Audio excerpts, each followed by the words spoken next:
Hey everyone, today I wanted to talk a little bit about an answer I've written. The link will be below for the Medium page about the most productive habits. With the new year coming, with 2021, I feel like a lot of us could need some more productive habits, or maybe you wanted to create some of yours. So I'm just going to go a little bit into the habits that I think are going to be the most productive habits and try to elaborate a little bit on what I wrote. So to get started, the first habit I've written down was wake up at the same time. And what I've written down was this includes weekends, holidays, birthdays, regardless of when you went to bed. Your body will eventually let you know if you get too little sleep. And the point of this habit is that a lot of people have this idea of Monday through Friday. They wake up at the same time at like 6 a.m. and then on the weekends they wake up at 10 a.m. And that's not really a natural rhythm for your body. It's not ideal either because your morning routine won't be set up correctly in the same days. And that requires you to get to invest more energy in the days where it's a little off. Which essentially means if on a Saturday or a Sunday you have to worry about what to eat for breakfast, what clothes you want to wear, if you even want to wear clothes, what you want to do that day, and if you're going to do sports or not. All of these little things are little decisions that you make. And all of these require energy. They require you to think about it, to make a choice, to then go through with that choice. And we just only have so much of that kind of an energy to give in a day. Which is why on a regular work day, when you just have to go to work, you have to take that certain route to work, you maybe have to have a dress code where you have to wear the same amount of clothes, you only have time for a certain type of food to create in the morning, you only have time for a certain type of workout. You don't really have the time to choose. You don't have the time to invest energy into fighting your inner self and fighting whether or not you're going to do one thing or the other. So this makes the decision a lot easier if you get up at the same time every day and largely keep your morning routine the same. I would recommend you do this 7 days a week and try to find a rhythm that works for you. That does not mean that you have to get up at 4:30 every morning or that you have to get up at 10 every morning. Find a medium there, obviously given your work, but do try to get up at the same time on the weekend. If you need it, take a nap in the middle of the day. That's a little better than sleeping in longer because it just messes up too much, and by the time Monday comes around, you're going to have to essentially restart all over. And it's just all over the place. It's going to ruin your productivity. So that's for tip one. Tip number two I wrote down is listen to an audiobook or read on your commute, essentially making the most out of some boring time and learning something. Now, since I wrote this answer, I would revise this a little bit as to say try to do something productive on your commute. With kind of the same idea as within the morning routine, you only have a certain amount of time on your commute. Now, if you're driving, you don't really have that many options. You have to focus on the road. But if you're riding in a train or in a bus or if you are carpooling with someone, try to get the most out of that time. You don't really have anywhere to run to. Other than your cell phone, you don't have anything to distract you with. So it's much more likely, and you increase the chances that you're actually going to get productivity out of it. And it's going to be a lot easier to start something like this. Now, if you're with friends carpooling, you might want to focus on your relationships. You don't have to focus on reading a book or learning something, but just try to go at it with an intention of getting the most out of that time. In general, as a side note, most productive habits are not about getting a large amount of time in and trying to do a lot in that time frame. It's the little things each and every day that make a big difference. So something I sometimes do with clients is that we talk about how they're spending their days, how they're spending their week, and we count the hours that they're aware of. On average, as I've done this, there have been most clients have about 24 hours that are just unaccounted for. And we do account for sleep, we do account for food, we do account for bathroom breaks. In 1 week, there's 24 hours on average that they don't know where they go. And this is the time that goes in between the lines. That's your commute. That's the 5 minutes you have before you go out. That's the 10 minutes you have after your workout because you got done earlier. It's all these little moments that add up over the course of the week to about 24 hours. So if you could get those in, that'd be pretty good. Next tip I have is writing down your goals before you go to bed and after you wake up. So this is not my own tip. This is a tip I got from a lot of other successful people, self-improvement experts, etc. Most of them do this. So I could name a few like Brendon Burchard, Tony Robbins, Grant Cardone, who are very successful, and I've gotten it from people like them. The core idea behind this is that you want to think about your goals night and day to get inspired and to essentially stay on track more than anything. Excuse me. Most of us forget about the goals. It's not that we're not interested in them or that we don't want to do them.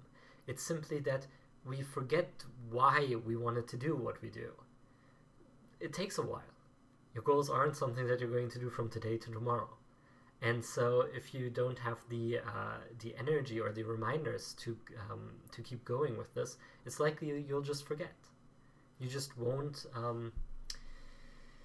be that inspired anymore, and it'll just fade away. So the core here is that if you write these down, and I do mean write them down or record yourself, but put them into the world some way, don't just think about them, then you're essentially reaffirming that in your head. And what you're doing with that is you're refocusing. And you do this to go to sleep, because if you dream about it, that's going to make you even more inspired for the day to come, and you do it in the morning just to get a good start on the day. This has a lot more science behind it that I'm not going to go into right away, but if you read, for example, Simon Sinek's Why book, it's not the real, I don't think that's the accurate title, but you'll find it if you type those things into Google. You will figure out there's a lot more research behind this, there's a lot more power in this, a lot of self-improvement books talk about this, and I would highly recommend just trusting me on this and doing it, and then testing it for yourself, seeing how that affects your productivity. As I'm going into point 4, we might make this a 2-part video. I'm not sure how long I've been recording. Okay, 7 minutes. Yeah, we're going to make this a 2-part video. So for number 4, I have journal once a day. There's a book, it's actually right up here, called The Prosperous Coach. This is a book that most life coaches are recommended to read, most self-improvement experts are recommended to read. And in that book, the authors, Steve Chandler and Rich Litvin, talk about this idea from life coaching that if every person were just to talk to a lamppost for an hour a day, they'd likely solve most of their problems. And coming from psychology and therapy, if you know anything about active listening, a lot of psychology and therapy operates on the same core basis too. Most experts that you talk to that help you out, they're just there to listen. They don't really help all that much. We essentially give you the right advice at the right time, but you already have the right advices in you, you just don't listen to yourself. And while the experts can help you progress faster because of that and further because of that, you on your own have enough in you to progress. Not sure if I should even tell you this, because if everybody did this, I would likely be out of a job, but at the same time, there's so much that you can learn if you just listen to yourself and just write it down and think about it for an hour a day, or maybe even an hour a week would be enough. It's so crazy. If you're watching this video, it's likely that you're already interested in self-improvement. If you've read any of my stuff which led you here, it's likely you read other stuff and you get your input from other sources. You know so much already because you've done the research. You just don't use it. And if you just were to reflect and journal and think about the week, think about what you did, what you didn't do, that would already change so much. You just have to trust yourself a little bit more. You do know more than you think you do.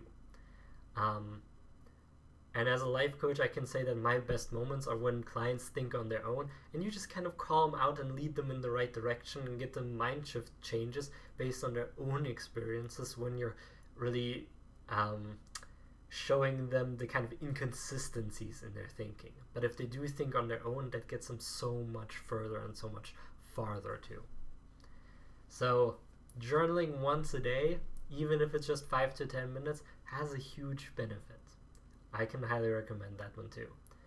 And the last point we're going to look at today is point number 5, and that's making decisive answers. And have to take a little bit of a break here because of just how many clients I've talked to about this. It again points to the point 1 that we talked about at the beginning of this video, and that's you're using so much energy fighting yourself because you're too afraid to make a choice, to make a clear statement and say, this is what I'll do, or this is what I'll do, or this is how I'll approach that. Even if you're going to the store and you're looking at, you know, the candy aisle and there is a bar of chocolate right in front of you, you're thinking, should I get this? Should I not get this? If I get this, you know, it's going to make me fatter. I want to lose weight. I want to gain muscle. But if I do get this, it's going to also taste amazing. And if I don't get this, I have to find a different snack. And all of this process, all of this is energy draining. Your brain weighs 2% of your body weight, but uses 20% of your energy every day.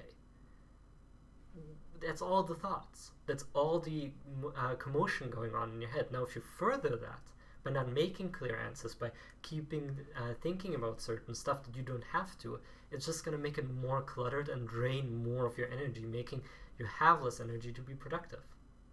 So the point of this is that if you make decisive answers, either yes or no, and then you're done with it, you save yourself so much trouble, effort, and energy. Are you going to buy the chocolate? Yes or no? There's good points about it and negative points about it. Sometimes you just really want it and it's definitely worth the extra weight and the extra calories. And sometimes it's just really not. No path is better or worse for you. It's just different. There's not one thing that's the ideal lifestyle with everything you ever wanted. That lifestyle will have problems too. So it's not about choosing what is better for you every step of the way and keep thinking about it. Trust me, if you just made a choice and ran with it and just committed to it and stood behind it, that will give you so much more benefit. Even if it ends up being a mistake or a failure, you would still learn much more about this. So essentially, what I would like you to try in this is for the next, let's say, 24 hours, don't think about a decision. Just make it. Yes or no. That's it. If you really want to go hard and want to go through the bigger decisions, there's a lot of self-improvement experts and coaches, etc., that will tell you that the best thing to do is either do an absolute unequivocal yes or it defaults to a no, which essentially means that if you're not absolutely certain that you want to do this, don't do it. That will save you a lot of trouble too, but it'll also get you to really have to think about what it is that you want to do. Because let's say you don't want to do your taxes. It's not an absolute yes. Alright, then it's a no. So what else? Do you want to watch a movie? Well, it's not going to be an absolute yes either. Do you want to play a video game? Probably not a clear-cut yes either. And as you go along, you figure out that you don't really know what you want. And long story short, this gets you very, very deep if you do this. Not really the point of this point. The point is just to kind of ease you up on the decisions that you make so that you do make more decisions in a day and you have more energy for the decisions that you actually do need to think about, the bigger ones.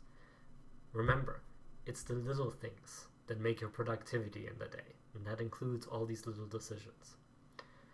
Okay, and since we're at 13 minutes already, I'm going to cut the video here. Hopefully this gave you something.